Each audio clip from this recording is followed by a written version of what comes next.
Hey, also, this video is going to be a short little demonstration of how I was able to take a pair of G10 grips from this color and in a short time turn them to this color.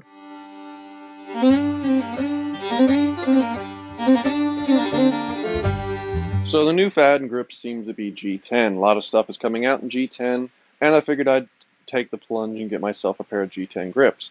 As some people might know, I'm a big fan of green, especially like OD green, and I was having trouble finding a pair of grips in that color. So doing some more research, I found out that you can actually dye G10, depending upon what it is. So what I ended up doing was I ended up getting a pair of basically these grips in this color, and then I dyed them green. And I'm going to talk about what I did. Now, what you'll need, okay, first and foremost, you need a pair of grips. The thing to keep in mind is they have to be a light color. So for instance, when you see these, again, these were the both at one point the exact same color scheme. It did not affect the black at all because it's darker than the green I was dyeing with. So you'll need a pair of grips, and they're going to have to be a light color, or at least partially a light color, and it has to be a color darker than the color you're trying to use. So you'll need a pair of grips, right? After that, you're going to want to get a stainless steel pot, preferably stainless steel because some of the other pots with the Teflon coatings and whatnot, I don't know how that would affect the dye. Really didn't want to find out. Maybe you can find one at the Goodwill. I was not able to, but if you can find a used stainless steel pot, doesn't have to be anything fancy, just something that you know you can dye in. Um, that's what I would recommend, right? So this is actually Cuisinart. This is a 1 quart pot. This worked just fine for my needs because I'm dyeing small little grips. They fit in quite well. Thirdly, you're going to need synthetic dye. I got the Rit Dye More synthetic dye. This is the peacock green for anybody wondering what color that was.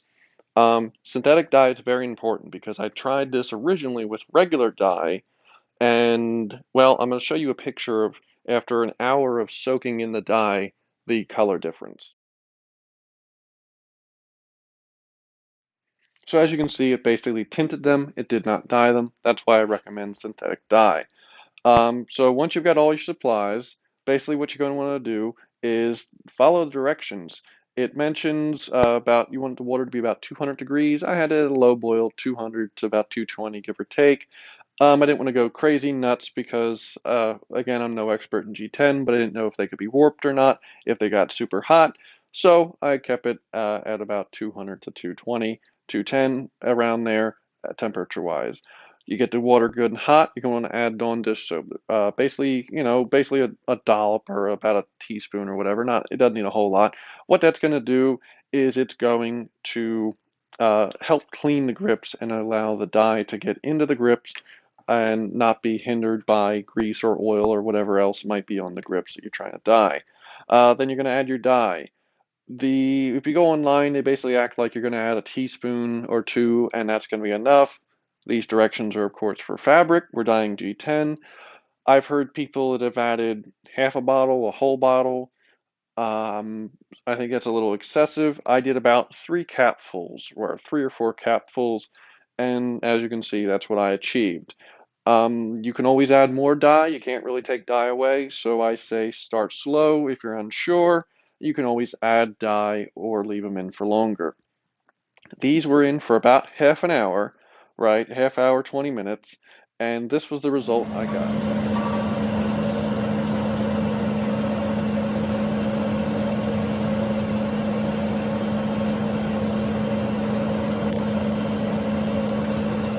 So that's what they looked like. What you're going to do is after you think you're happy with the color, you're going to want to take them over, have a sink or something ready and rinse them off in hot water.